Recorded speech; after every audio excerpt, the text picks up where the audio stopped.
A AAA study reveals drivers missing 2 to 3 hours of sleep in a 24-hour period more than quadruple their risk of a crash compared to drivers getting 7 hours of sleep. ABC 7's Alex Redman has more. Alex. Thanks, Haley.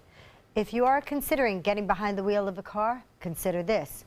Missing 1 to 2 hours of sleep doubles your crash risk. Brenda Pola just moved to Lakewood Ranch. Well, we drove here from Connecticut, and it took 3 days.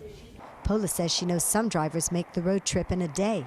Oh, that would be very silly to do. Yeah, you have to stop along the way. And we chose to stop twice.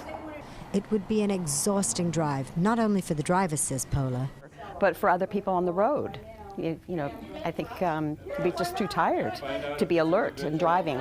Now, new research from the AAA Foundation for Traffic Safety finds drivers who miss between 1 to 2 hours of the recommended 7 hours of sleep in a 24-hour period nearly double their risk for a crash in comparison to those who get the recommended 7 hours sleep or more. First of all, get enough sleep, but secondly, drive when you normally would drive. A lot of people think, oh, I'm going to get up at 3 o'clock in the morning and I'm going to beat the traffic and I'm going to do all of that. Your body isn't used to being awake at 3 o'clock in the morning.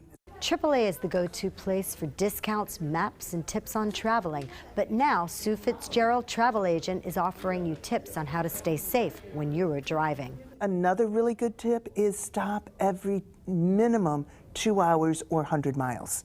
Get out, walk around, get something to drink, something light to eat. You do not want to eat heavy.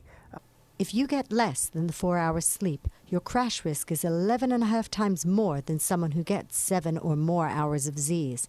And many on the Suncoast drive great distance. They can go Sarasota all the way across. I know people that have gone all the way to Alaska. Well, I think definitely one could doze off and, you know, fall asleep. And we know the consequences of that. AAA recommends take a travel buddy to engage with and share the driving. Last but not least, do not take medications that cause you to be drowsy. Those kind of things can really impact you, especially medications you're not used to taking and don't know how they react with you. The AAA Foundation report is based on the analysis of more than 7,000 drivers involved in more than 4,500 crashes. Back to you, Haley.